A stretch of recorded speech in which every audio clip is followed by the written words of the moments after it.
Welcome to another episode of Rewind the Times. And no leftovers. Today we're coming at you. We started watching the Scream movies.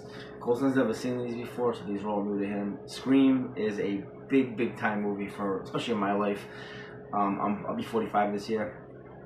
I've seen every Scream so far to this date in the theaters. I was very fortunate when Scream 1 came out. It was a big movie, man. It came out in, I want to say it was the winter of '96.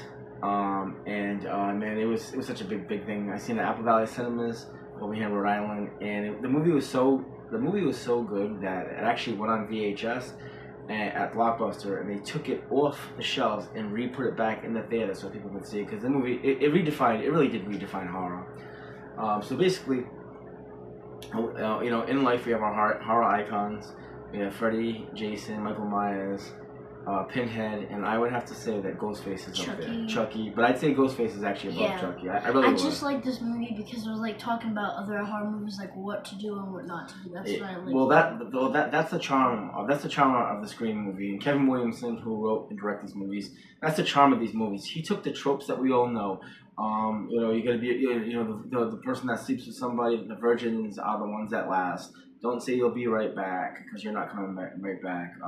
All the horror tropes. If you hear a scary noise, let's go check it out. Oh, someone's calling you. Someone's knocking on the window. Let's go check it out. In real life, we don't really do stuff like that, but in the horror movies, we do. And this was the first time where a horror movie actually took those things that we knew not to do, and they talked about it in the horror movie. And they also talked about other horror movies. In Scream 1, they're talking about Halloween. They're talking about Nightmare on Elm Street, Exorcist, the Scream movies are great. So basically, what it is, it starts off in the fictional place of Woodsboro, and it starts off with you got Billy Loomis, Stu Macher, Nev Campbell, Sydney. Nev Campbell played by Sydney's played by Nev Campbell. You have Randy. I just said a group of kids, and prior. A year before, Sydney's mother, Maureen Prescott, was killed, and Cotton Weary got framed for being the killer, and he got put into jail. So a year later on, all of a sudden, these killings start happening again. And what was shocking about this movie is the first kill. This movie, when you talk about kill scenes, opening kill scenes, this is the movie that redefined, and that is number one everywhere. Drew Barrymore, Casey Becker. She played Casey Becker. She was killed in the beginning of this movie, and the way they did it, first of all, very shocking, because at the time, Drew Barrymore was a much bigger star than Nev Campbell was. Nev Campbell was on Party of Five. She was an up-and-comer, but Drew Barrymore was already a self-proclaimed superstar, and to kill her in the beginning, and the way they killed her, where her parents were around town, and she was left by herself, and Stephen Dorff, her boyfriend, was coming, and the way they killed her it was actually very, very gruesome. They hung her on a tree, ripped her insides out, and they kind of play with red herring. Like Steve, they ripped his stomach. Yeah, his stomach was coming out of her boyfriend. So Billy, that same night, went and visited Nev Campbell, went and visited Sydney, and the next night, Sydney's father went on vacation, went on a trip, and Ghostface paid her a visit. And Billy supposedly scared Ghostface away, but he dropped a cell phone, so he got arrested, and he got brought to the police station, and they did the fingerprints on him to find out he wasn't the killer. They couldn't the records of the clone cell phone, they couldn't get them, because this is an era where cell phones was a new and upcoming thing. Not like nowadays, everybody has cell phones. Hell, my son has a cell phone. I mean, everybody had a cell phone. Nobody had a cell phone back in the 90s. Nowadays, everybody has a cell phone. Just things that people are addicted on. Yeah, that's fun. So cell phones was a new and up and coming thing. So all of a sudden, the killer, Ghostface, he's just killing people one by one. He's killing everybody in school. The town of Woodsboro is in panic, high alert. So they're having a curfew. The principal gets killed, and it pretty much ends. The ending of the scene ends at a big party at Stu Macher's house. And Tatum passes away, which is Dewey Riley's daughter. Dewey Riley's sister, Tatum. She passes away. And then all of a sudden, Sydney and Billy, they mess around and they have their moment. Yep. And Stu walks in. And then, I just gave it away. Ghostface walks in and kills Billy and starts attacking Sydney. And then all of a sudden, Billy starts. There's a scene where she's outside and she's locked in a cop car, and Ghostface is trying to get her out of the car. And she's running to the house, and Randy comes out of nowhere, and Stu comes out of nowhere, and they're kind of blaming each other, playing the blame game. And by doing that, Sydney's like, "Fuck you guys! I don't believe either one of you." And she shuts the door and she goes in the house. And as she goes in the house, Billy, who supposedly dies, starts falling down the stairs. Like the fake is falling. Yep, the fake is falling. All of a sudden, she's like, "I can't see where you're stabbed at," and he's like, "Well, it's not my blood." And all of a sudden, his face changes, and now you get it. Oh shit, he's one of the killers. He's in on it. And then the other killer comes around, and it's Stu Macher. So Billy and Stu have this motive to kill Sydney, and the reason they want to kill her is Stu's kind of like the lap boy. He's kind of like just doing whatever Billy wants to do. Yeah, he was acting like autistic, like saying weird things. Oh, he was acting. Well, he was very, very funny. Like, my mom and dad are gonna be so mad at me, and you're stupid. You stupid fuck. You stabbed me too hard.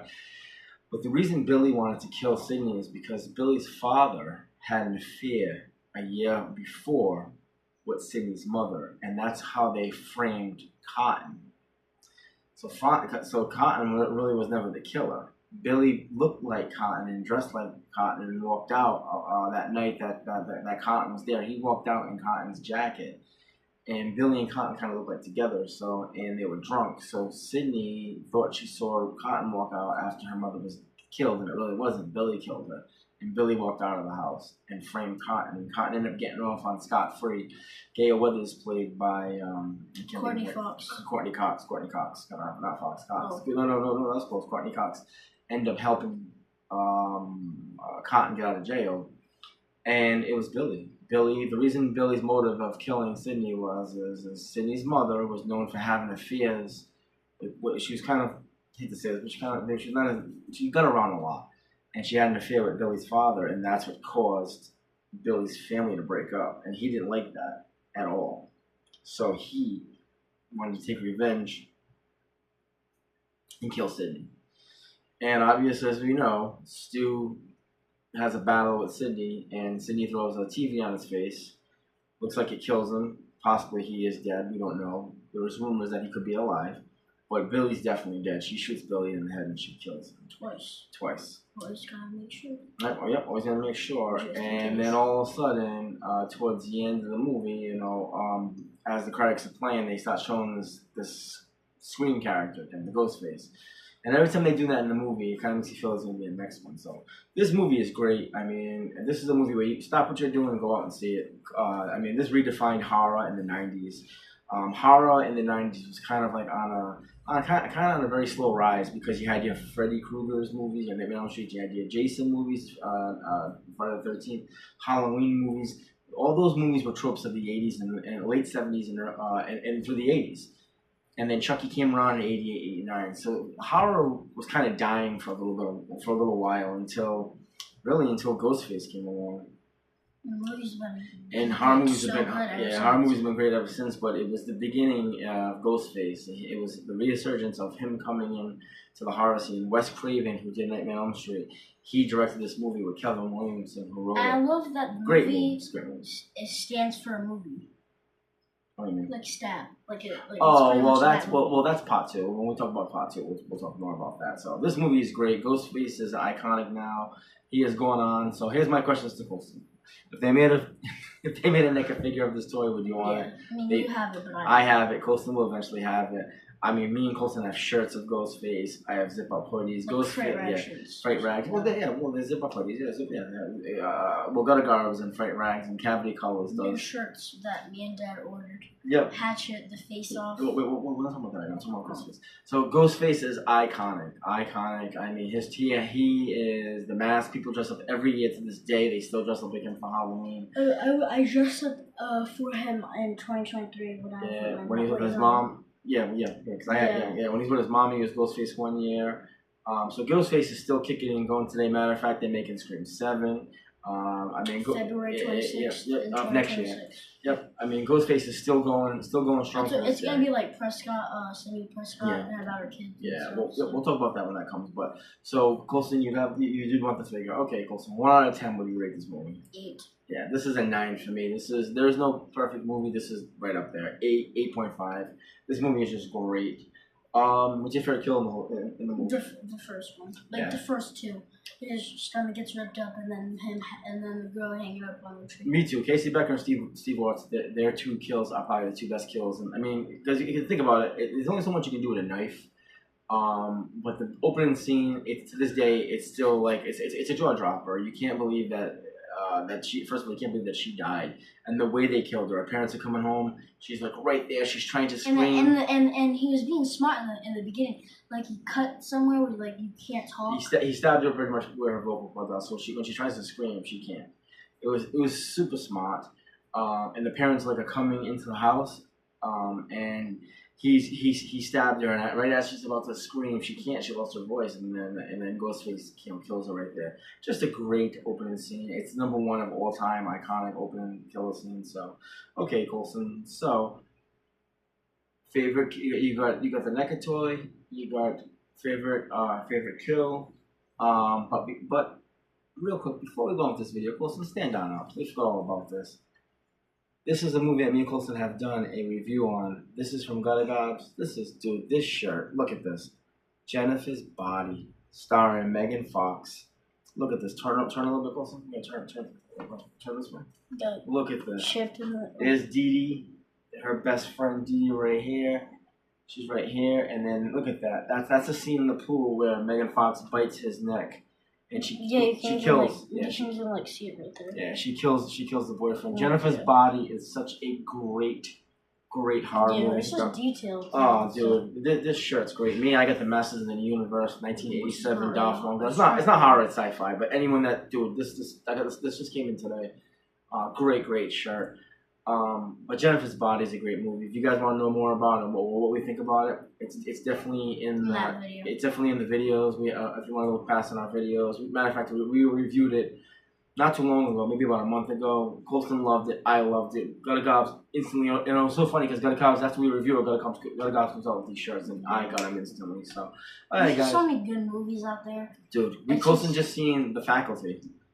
That was a great movie. The Alien. You haven't seen The Alien yet? Oh, man. Okay. Jennifer's Body and The Faculty. You haven't seen you didn't see it yet? No, yeah, we didn't. Oh, I just got us the shirts. I just got me close to the shirts. So the day that before we left, before I had to go to school, I asked her if we could. That's right. Maybe we'll watch it Monday before I go to school. The fact, I got it. I bought it on 4K. I got the special 4K that just came out. I already got it. And I ordered us the shirts. Dude, The Faculty. Come on, guys. Oh, I don't know. Another 90s great movie. Like a corner. Oh, we already showed that. In the video. Those are our Jason posters. Yeah, we showed that in the last video. Alright, guys. So that's the first video of the day. We're gonna come back with number 2. We're gonna be talking Scream 2. So what do we say, Colson? Make sure you like and subscribe. Peace. See you guys soon. Bye.